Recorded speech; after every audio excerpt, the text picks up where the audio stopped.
बिस्मिल्लाहिर्रहमानिर्रहीम। औ ज़िद अलैहि वरत्तिलिल क़ुरआन तरतीला।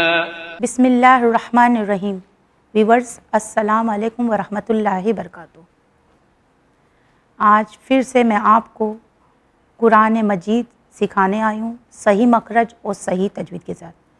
कुरान पाक वो किताब है, हिदायत की किताब है, जिसके बारे में मिलता है कि हमें सही तरीके से, सही अंदाज से कुरान को सीखे और सामने वालों को सिखाए। जो इंसान कुरान को सही पढ़ता है, सही तरीके से सीखता है और सिखाता है, उसके लिए रोज़े महशर में बहुत बड़ा अज्र दिया गया। तो चलिए मैं आपको बताऊं कि किस तरह से हमें कुरान मजीद को पढ़ना चाहिए। पहले एपिसोड में बताई थी आपको कि किस तरह से उस अल्फ़ाबेट को सही तरीके से अदा कर सके, तो उसे मैं फिर आज रिपीट करूंगी। तो हमारा फर्स्ट लेटर है अलिफ। अलिफ हमारा फर्स्ट लेटर है, हमें इस तरीके से इसे अदा करना है। नेक्स्ट लेटर है हमारा बा। बा, इसे हमें इस तरीके से अदा करना है। हमारा थर्ड लेटर है ता। ता, ता, हमें इस तरीके से इसे अदा करना है। हमारा फोर्थ लेटर है सा। सा, सा, सा, इसे हमें इस तरीके से अदा करना है। नेक्स्ट लेटर है हमारा जीम। जीम, जीम, इसे हमें इस तरीके से अदा करना है। और आपके बताते चलूँ कि अल्लाह ने कानून बनाया है हर लेटर को सही जगह से अदा करने का। उसी तरह से कानून है कि लेटर को सही मखरज से अदा किया जाए। तो 17 मखरज है, यानी मखरज यानी खारिज होने की जगह। 17 खारिज होने की जगह है जहाँ से हर लेटर 28 लेटर वहाँ से अदा होते हैं। तो जिसमें हमने सीखा जीम। जीम, ये हमारा नेक्स्ट लेटर। चलिए बढ़े हम आगे लेटर की तरफ। इसे हुर्फ़े हल्की भी कहा जाता है, इसे कहा जाता है हा। इसे इस अंदाज में अदा किया जाता है जो मैंने पिछले एपिसोड में आपको बता चुकी हूँ। चलिए हम नेक्स्ट लेटर की तरफ बढ़े। ये हैवी लेटर है, इसे इस तरह से पढ़ा जाता है खा। खा, खा, ये हलक के फर्स्ट पार्ट से अदा होगा। खा, इस तरीके से अदा होगा। नेक्स्ट लेटर की तरफ बढ़े। इसे कहा जाता है दाल।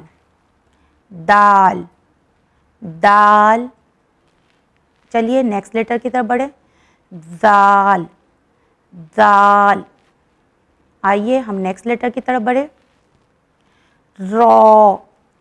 Raw, raw, raw.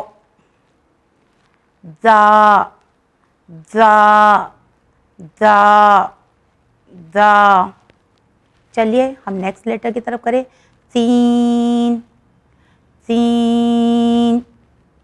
Next letter है हमारा शीन। शीन, शीन।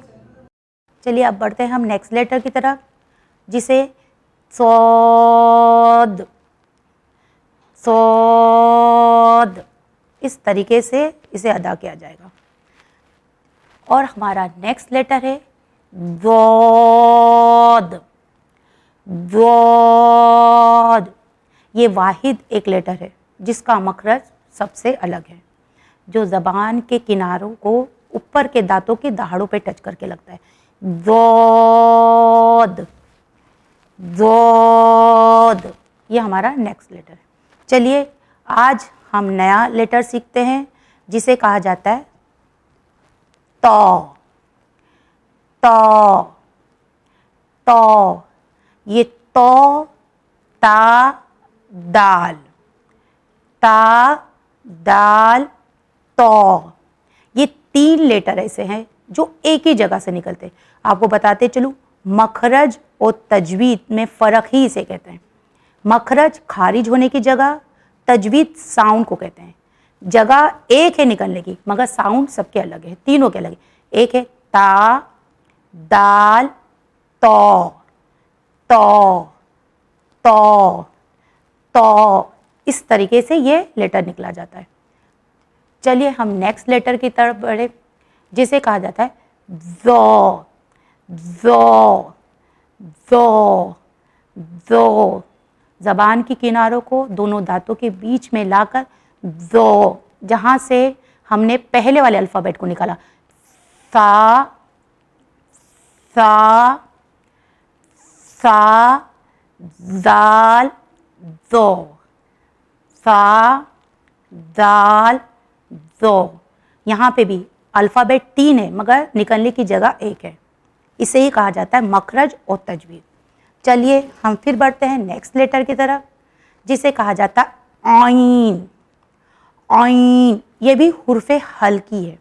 जहाँ से हमने निकाला हा, वहीं से निकलेगा आइन। आइन यानी हमारे हलक के मिडल पार्ट से निकलेगा आइन, आइन। ये इस तरह से अदा हुआ जाता है, आइन, आइन। हा, हा यानी जगह 1 है, लेटर 2 है। चलिए इसी तरह से हम नया लेटर सीखते हैं, जिसे कहा जाता है गईन।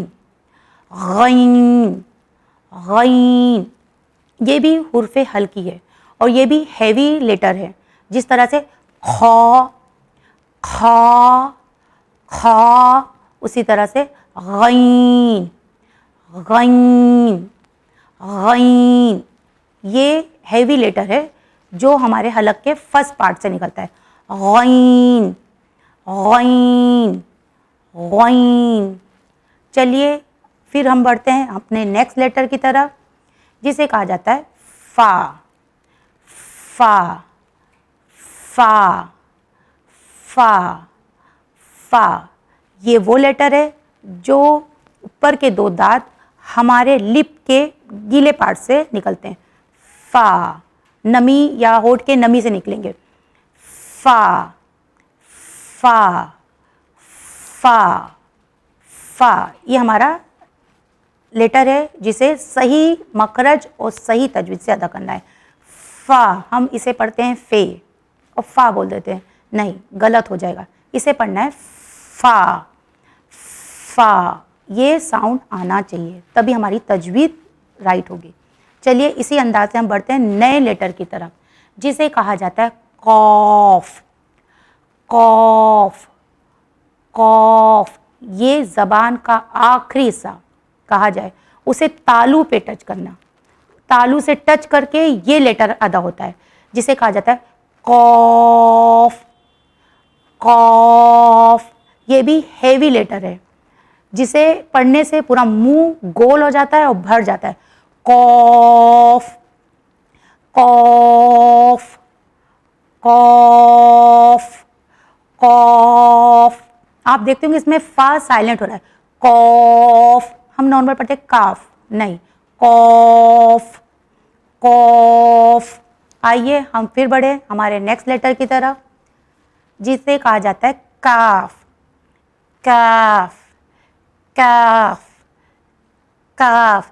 ये कॉफ से ज़रा हट के है लेटर। इसमें हमारी ज़बान का जो आखिरी हिस्सा है वो तालू से टच होती है बट आवाज़ पतली हो जाती है। कैफ, जैसे बच्चे कैट, कैट बोलते हैं, उसी तरीके से यह लेटर निकलता है। कैफ, कैफ, कैफ, कैफ। ये हमारा कैफ लेटर है। चलिए हम इसके ही ज़रिए से आगे के लेटर को सीखें और सही मखरज और सही तजवीज़ से अदा करें। उसे किस तरीके से कहा जाए? इसे कहा जाता है लाम।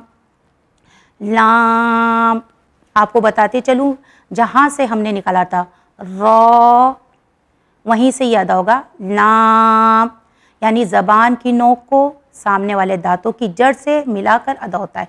लाम, लाम, लाम, रॉ, लाम।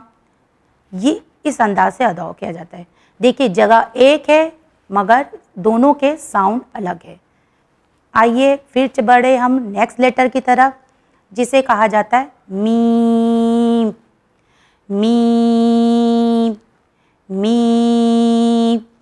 दोनों होठों को ज्वाइन करने से ये लेटर निकलता है जिसे कहा जाता है मीम। मीम मीम, ये हमारे होठों से अदा होता है, लिप से अदा होता है मीम मीम। चलिए हम बढ़ते हैं नेक्स्ट लेटर की तरफ, देखें उसे हम किस तरीके से और किस तजवीद और मखरज से उसे अदा किया जाए, जिसे कहा जाता है नून। नून, आपको बताते चलूं 3 लेटर ऐसे हैं जो एक जगह से निकलते हैं, जिसे ज़बान की नोक को दांतों के सामने वाले दांतों की जड़ से मिलाना है। र लाम नून, र लाम नून। मगर नून एक ऐसा लेटर है जिसे गुन्ना भी कहा जाता है, जिसकी साउंड नाक से अदा होती है, मगर इसे निकाला जाता है नून नून नून। ये हमारा ये लेटर का मखरज था। आइए बढ़े हम नेक्स्ट लेटर की तरफ। इसे कहा जाता है हा।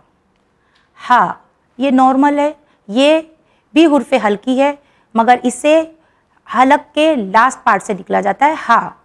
इसे निकालने के लिए कोई तकलीफ नहीं, कोई मशक्क़त नहीं करनी पड़ती, ये नॉर्मल है हा।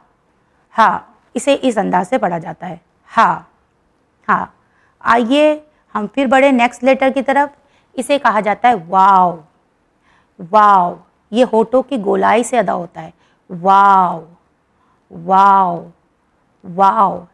देखिए इसी के साथ मैं आपको बताते चलूँ 4 लेटर ऐसे मैंने निकाला है जो होठ से निकलते हैं। फर्स्ट अल्फ़ाबेट था हमारा बा। बा बा। सेकेंड अल्फ़ाबेट था हमारा फा। फा फा। थर्ड लेटर था हमारा मीम। Meme meme. और फोर्थ लेटर है हमारा वाव। वाव वाव। ये लेटर भी होठों से अदा होते हैं। आइए चलिए फिर बढ़े हम नेक्स्ट लेटर की तरफ, जिसे कहा जाता है या। या या या, ये वहाँ से अदा होता है जहाँ से हमने जीम शीन या। जीम शीन या। तो आपको मैंने बताया कि 28 लेटर को किस तरह से हमने 17 जगहों से निकाला। तो मखरज जगह का नाम है, साउंड तजवीद का नाम है। इसी के साथ ही मैं आपको बताते चलूँ 8 लेटर की तरफ, जिसे हैवी लेटर कहा जाता है। हैवी लेटर 8 है जिसके पढ़ने से मुंह भर जाता है, जैसे मुंह के अंदर हवा घुल जाती है। तो सबसे पहला लेटर है हमारे लिए रॉ। रॉ रॉ, जिसे पढ़ने से मुंह भर जाता है। दूसरा अल्फ़ाबेट है हमारे लिए तौ। तौ तौ। थर्ड लेटर है हमारे लिए ज़ौ। ज़ौ ज़ौ। फोर्थ लेटर है हमारे लिए गईन। गईन गईन। और फिफ्थ लेटर हमारे लिए खौ। खौ खौ खौ। और सिक्स लेटर हमारे लिए है सौद। सौद सौद। 7 लेटर हमारे लिए है ज़ौद। ज़ौद, जिसके पढ़ने से हमारा मुंह गोल हो जाता है और हवा भर जाती है। ये भी हैवी लेटर है। आखिरी लेटर है जो हमारे हैवी लेटर का जो आखिरी लेटर है उसे कहते हैं कॉफ। कॉफ कॉफ। उम्मीद करती हूँ मैं आज इसी के साथ कि आप अपने बच्चों को ये वीक में ये हैवी लेटर आप सिखाएंगी, और जितना मैंने आपको अभी तक बताया है यानी अलिफ से लेकर या तक वो अपने बच्चों को सिखाएंगी, ताकि बच्चे भी इस कुरान से फ़ायदा उठा सके और इसे सही तरीके से, सही मखरज और सही तजवीद के साथ पढ़ सके। तो चलिए फिर से आपको मैं अलिफ से लेकर या तक इस लेटर को बताते चलूँ। फर्स्ट लेटर अलिफ। अलिफ बा ता सा जीम हा खा। खा। दाल। दाल दाल दाल। रॉ। रॉ ज़ ज़, सीन सीन, शीन शीन, स्वाद स्वाद, ज़ाद ज़ाद, ता ता, ज़ा ज़ा, आइन आइन, गईन गईन गईन, फा कौफ काफ, लाम मीम, नून, वाव, हा और या। ये 28 लेटर है जिसे हमें मखरज और तजवीद के साथ अदा करना है। उम्मीद करती हूँ कि आप इसे अब सीखेंगे और अपने बच्चों को भी सिखाएंगे। अब आप मुझे इजाज़त दीजिए। खुदा हाफिज़।